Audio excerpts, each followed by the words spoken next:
Welcome back to Journey of Gratitude. Today, I want to give thanks to a whole group of people and practices that have supported me along my path.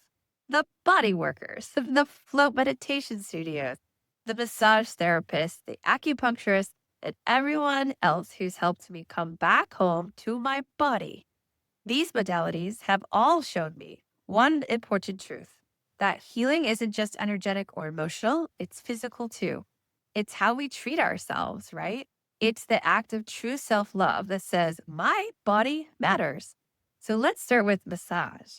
I've been getting massages pretty religiously since my 20s, and it's been part of my wellness routine.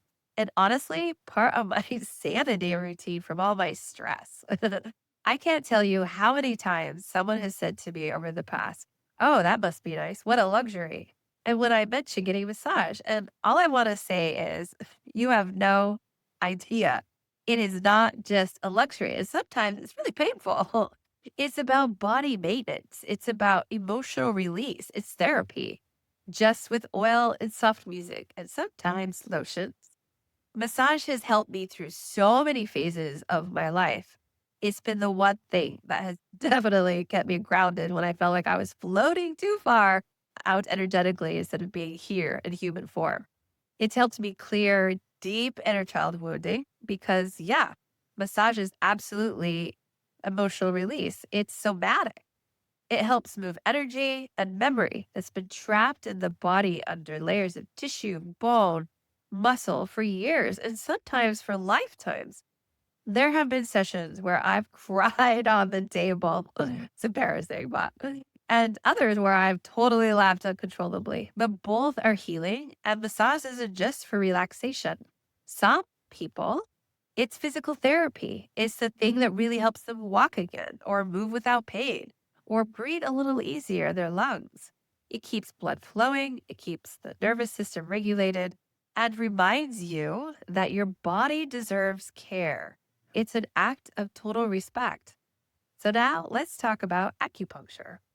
Acupuncture has also been in my toolbox for many years, especially during pregnancy, all four of them. And later, after my mom passed away in 2012 from cancer, those sessions really helped me move through grief in ways I couldn't have. I don't know, even I have no words actually. Sometimes I would go in feeling really heavy, really stuck, and leave feeling like I had been unplugged and reset and like, what just happened? Then there's craniosacral therapy. If you've ever had it, you know it's really subtle, but wow, it goes really deep. It's gentle touch, but it also moves energy and emotions you didn't even realize were being held in your head, your neck, your shoulders. Cranial sessions helped me process mother wounds and a lot of the stress I carried from trying to hold it all together, being a mom, working, healing, just lifing in general. It's like a reset button for your nervous system. Now, lymphatic drainage is one that I recently discovered, and it's completely surprised me. It sounds medical and boring, but it's actually very incredibly powerful. It cleared so much emotional residue for me, feelings of unworthiness, of heaviness, of being unseen. I bawled like a baby. Every time I left a session, my body felt lighter, more open, like my channel was wider, literally cracked my neck wide open as a channel. And it's one of those treatments that makes you realize, wow, my body just needed to be acknowledged, seen, and heard. And then there's float meditation, the sensory deprivation tanks. Let's just say this one was an adventure, not like when I jumped out of a plane, but pretty close. I'll be honest, I was a little claustrophobic. Those tanks can look really small and, yeah, a little scary. It's dark, it's quiet, and you're in there floating in just salt water, just with yourself. I started in the big tank, this for two.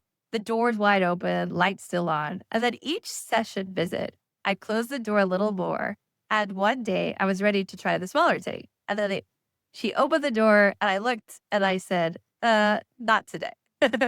Eventually, though, I did work my way into the small tank. And now I can never go back. I even tried the bigger tank later and it wasn't the same. That space became one of my greatest, deepest teachers. The take has helped me clear so much, like ancestral trauma, connecting with loved ones who've passed, and yes, even received messages from my family's deceased dog. It was so sweet and so beautiful. I had to call my dad as soon as I got home. That one really, really caught me off guard. It's where I've received clarity about my path, about my next steps, and about who I truly am. It's also where I've seen visions, where my light language first came through, where I saw my channel. That green and yellow light that moves like a portal for me, it allows me to know that someone wants to come in. It's like a knock on the door. That's where it first started appearing, and it's been there ever since. It is also where I learned stillness, like real, quiet stillness, right? The kind that's both peaceful and a little terrifying at first, but once you surrender, it becomes medicine. And it also cured me of my claustrophobia. I became a little obsessed in the best way because float meditation truly showed me what silence really sounds like, which is really important for my soul. All of these modalities, massage, acupuncture, craniosacral, lymphatic drainage, and float meditation, they've been a form of self love, a way of saying to myself, I am worth this. They're not all expensive and you don't need to do them all the time. But these practices can make a huge difference in your healing, your awareness, and your connection to your body. Sometimes we forget that healing doesn't always happen in the mind or through ceremony. It happens here in the body, and it's carrying us through everything. It does so much for us. So today, I want to say thank you to every massage therapist, even if I haven't sat with you, even who's held space for my tears, my laughter. I want to say thank you to my acupuncturists who've helped me clear grief, and even craniosacral, who's helped my nervous system find peace and my blood flow, and every lymphatic specialist who's ever helped me feel seen, and every float meditation studio owner who kept the lights low, the salt water warm, and the door open just enough for me to find my courage. Thank you for helping me remember that the body is such a sacred vessel for us and that taking care of it is not selfish and a luxury. It's essential to our healing and our growth. To explore more reflections from this series, visit loveofone.com/gratitude, or you can find it at Journey of Gratitude playlist on YouTube at Love of One Podcast. This one's for all of you who helped us heal through touch, stillness, and presence.